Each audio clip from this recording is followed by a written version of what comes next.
Hey, what's going on, y'all? Hope everyone's having a blessed day. If you guys haven't gotten a chance to subscribe to this channel, please do so. Trying to make a change in the world with credit, trying to educate people on um, several different aspects of credit that I think YouTube was lacking.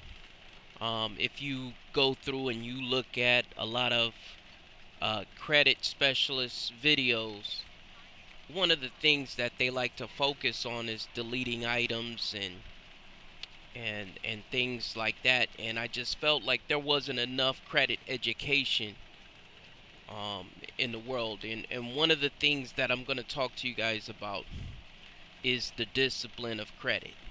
All right. So most of you, if you guys don't know, I haven't made a video in a few weeks. Actually, I think a couple of weeks. And that's because I went on vacation, kind of relaxed, and just kind of got away from things. Just wanted to free my mind and come back fresh. And when you're on vacation, you have a tendency to use some of your credit, and you put a lot of things on your credit cards because you're on vacation. And when I got back, I started looking at some of my statements, and before you know it, you got a couple of $1,000s on a credit card. And the reason why I'm making this video, as you can tell by the title, is called The Discipline of Credit. It's not just the fact of not using your credit cards, right? But once you use your credit cards, what's the plan? How do you get back to a point where you're back to zero? How do I go about thinking of my credit cards? All right. So, and I wanted to talk to you guys about that because when you're dealing with credit, you have to understand that credit is really dangerous if you don't manage it properly, right? If you don't manage your credit properly, you could put yourself in a situation where you're ended up filing bankruptcy.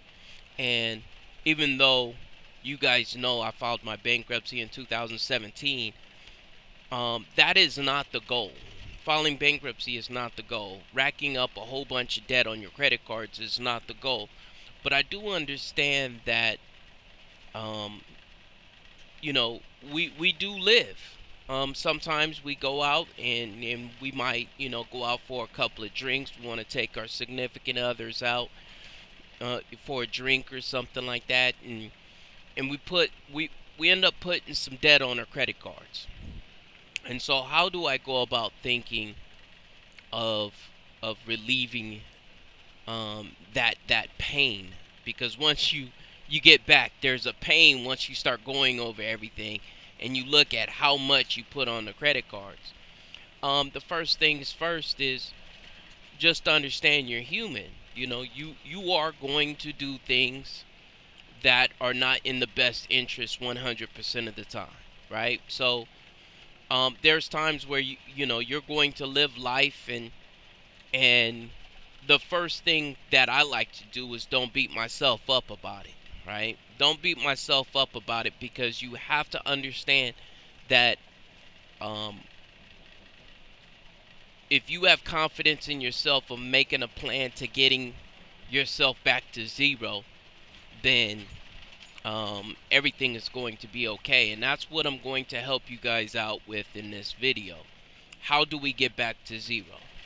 Okay, so when you are receiving your statements from your credit card company, one of the things that they're trying to do is make as much interest off you as possible, right? So there's quite a few of you that have a lot of debt, credit card debt. And it could be, $200, it could be $2,000, it could be $20,000 worth of revolving line of credit debt. Um, it's not the dollar amount that matters. It's how you go about paying off your credit debt, right? Your revolving lines of debt. Um, when you have, let's say, you have a car loan, you have all these bills, right? And then you have your revolving line of debt. What I like to do is I like to look at that number first, right? I like to look at my revolving lines of credit debt, my credit first. Now, if you don't have a budget as far as how much you need to know or how much you can start knocking down this debt, then it's going to be really hard, right? And I know most of us don't like to budget. We don't like to look at numbers or our bank accounts because it gets depressing. But in this situation, you have to be able to look at your bank account and know how much you're spending and how much you're able to contribute to this debt. Now, when you have revolving lines of debt, that supersedes everything else, right? I don't care if you have an installment loan. I don't care what it is. You look at your credit debt first. Well, what I mean by that is whatever you can put extra towards your revolving lines of credit, that's what you put first. So if you got an extra $50 at the end of the month or at the end of the week, whatever it is, you have to take that money and keep contributing that to your revolving debt. Now, there's several different ways you can go about stacking this debt, meaning you have the debt avalanche and the debt snowball. Now, one of them says get all your debt, find the one with the highest interest, pay that off first. Then you have another method that says find the one with the lowest balance, right? So you might have 3 credit cards. One of them has a balance of $1,000. One of them has a balance of $500, and the other one has $200. And the what they like to say is pay the one off with $200 first, and then start knocking off the one for $500, and then knock off the one for $1,000. Me personally, that's the one that I like. That's the way that I like to do my debt, paying off credit cards first. I look at my smallest balance, right? I look at the one with the smallest balance. Like if I have 3 credit cards, and then I start chunking away at the one with the smallest balance. I'm still making all my bills. I'm still paying all my other bills.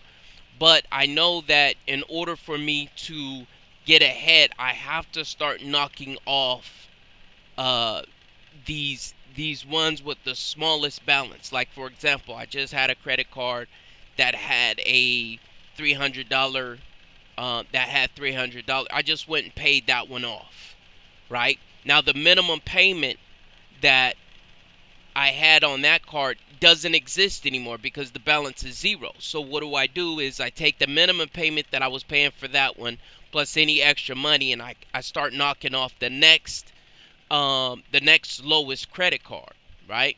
And that's just the way that I like to handle my revolving lines of credit. And it's not a matter of getting yourself into or out of situations.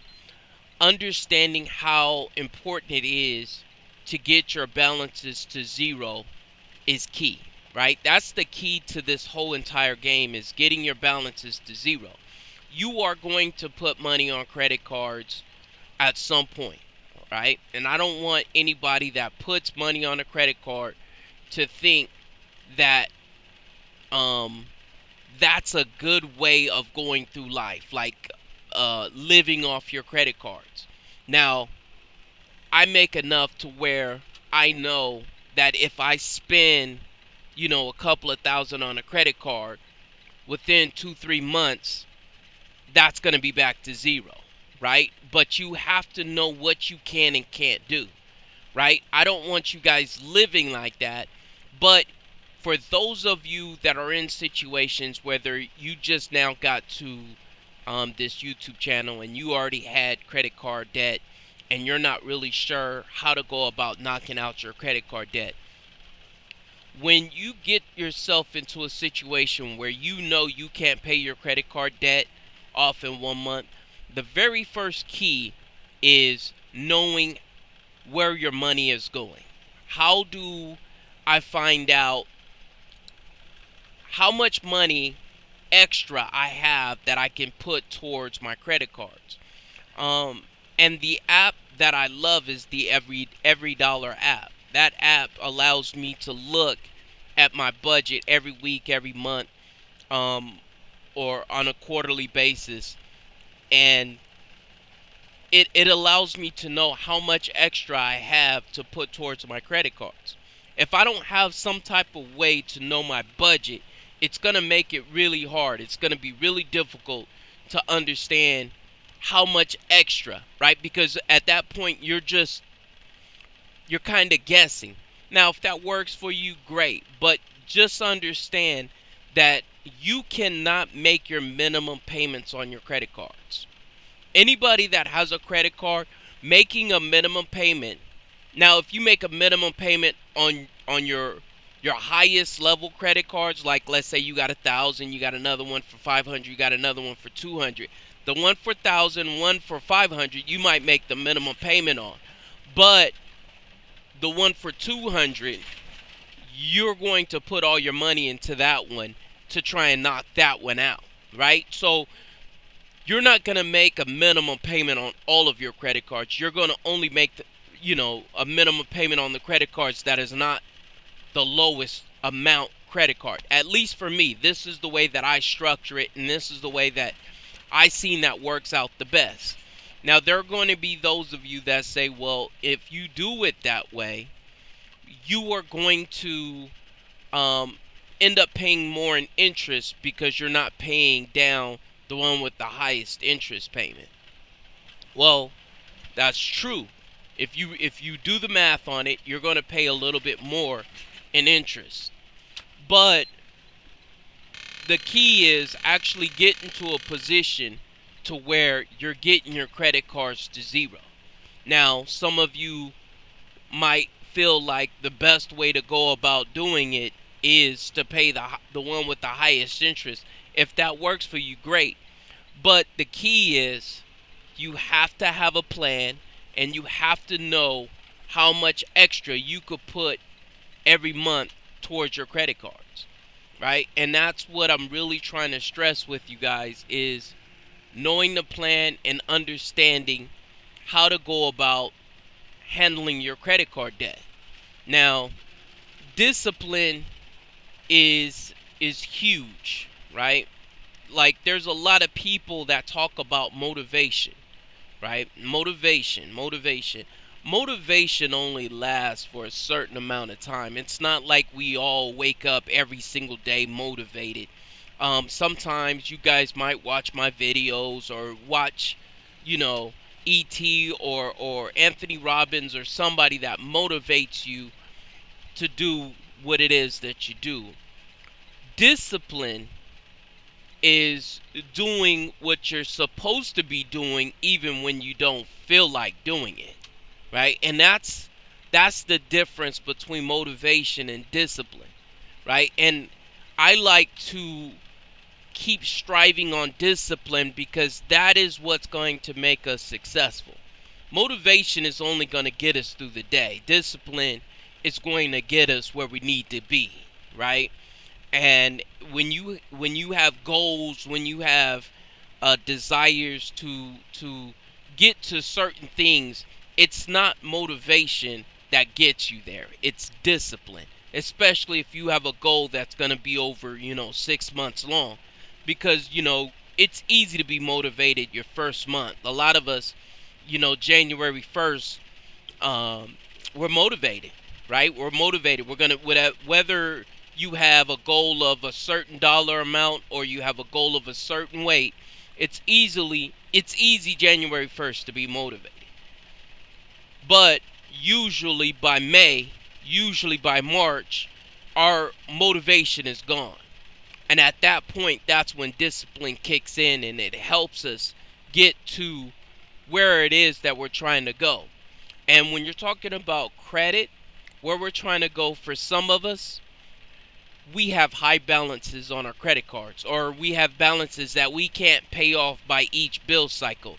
So I'm setting a goal for everybody that by the end of this year, 2019, if you have a lot of debt what I want you guys to do is figure out what you would have to do to get your credit card balances to zero. So some of you might have a $5,000 revolving line of credit or whatever it is.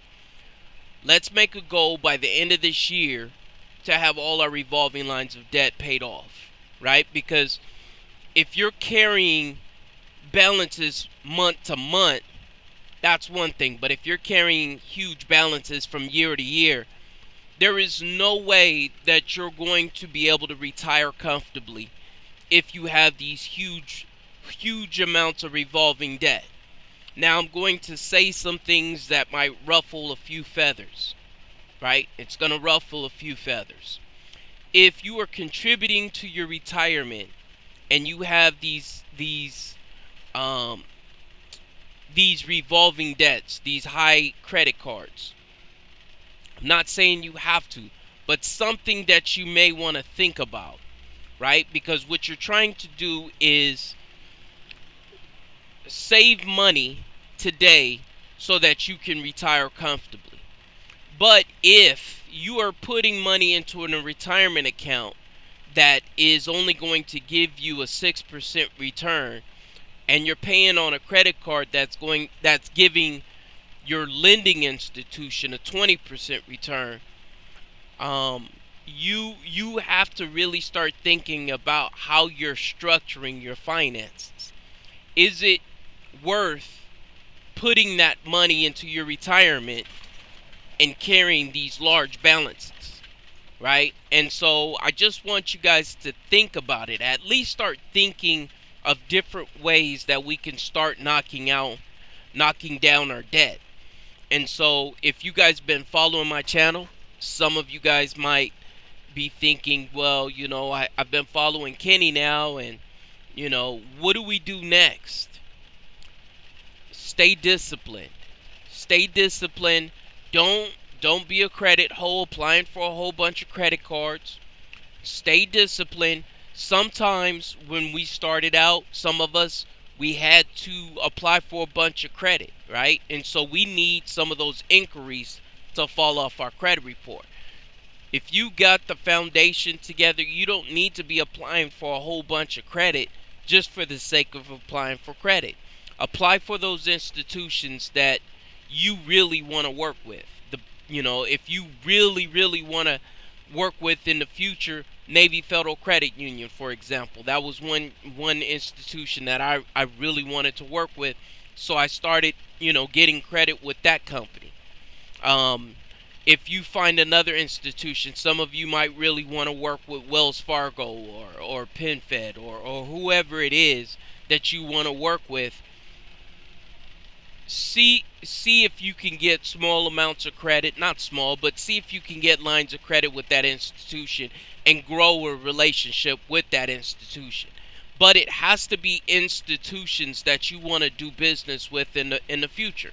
For example, and let me break it down to you this way. I had a gentleman that I just spoke with last week while I was on vacation, and one of the things that he did, he had a whole bunch of credit cards with lending institutions that don't loan money out.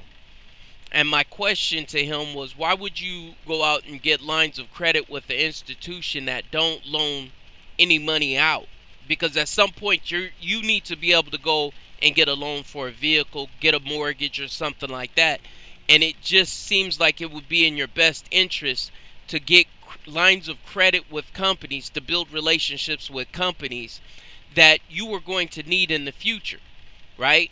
And rather than going out, and I'm not trying to knock any credit card, but if the credit card only issues credit cards and that's it, that might be something that you might want to think about. Now, if you're starting out, and I don't mean to contradict myself, but if you're just starting out, one of the best credit cards that you can start out with, especially if you got a sub 500 FICO score, one of the best credit cards that you can start with is the Opensky credit card. Now, they're never going to give you a loan for money because that's not what they do. But after that credit card, right, you should be looking at institutions that are going to benefit you a lot more down the line than just today. So those of you going out to the Merrick Banks, the First Progresses, and stuff like that, I just want you guys to start thinking about the strategy that you guys are going to implement for the future, right? Not just today, but this is for the future. And I'm just trying to get everybody's mindset proper and in the right position so that we know, even going into this credit game, there's going to be pitfalls. There's going to be times where we rack up debt. There's going to be times where, sometimes we may lose our job or whatever it is. And we have to find a way to get our revolving lines of credit down. Then we have to use these strategies that's going to help us, long story short. And when you're looking at it, I want everybody to look at it and be on the same page, making sure that we're looking at it in the right way, because it's really key. It's really, really important to understand the budget, understanding how to pay credit cards off, not just getting credit, but the whole picture of things. And so that's why I make these videos, is so that we understand that, it's not just deleting items off a credit report. It's about building credit. It's about, if you come into the game and you have a high amount of debt, to set a plan, knock down your debt, and get it to zero as fast as possible, right? And that's the goal. Stay disciplined, stay building credit when it's possible, but being smart on the journey, right? I'm not going to make this a long video. I really appreciate you guys. We just hit 6,000 subscribers. I'm really happy about that. And, we're trying to get to 7,000 as soon as possible. So I'm going to keep making these videos, keep trying to help you guys. If you guys need to reach out to me, I'm back on the truck. I'm going to be answering emails. I'm going to be getting back to everybody now. Kenny at CreditLiving.com. If you haven't got a chance to download my book, Credit Anatomy, I have probably one of the best active email newsletters out, where I'm constantly trying to give information to people so that they can learn about credit, how to get themselves to the next phase of life in the personal financial realm. Please join the email. Please download the book, subscribe, ring the notification bell, all the good stuff. You guys know the drill. I'm going to catch you guys on the next one. I hope this video helped you guys out. And you guys have a blessed day. Talk to you later. Bye-bye.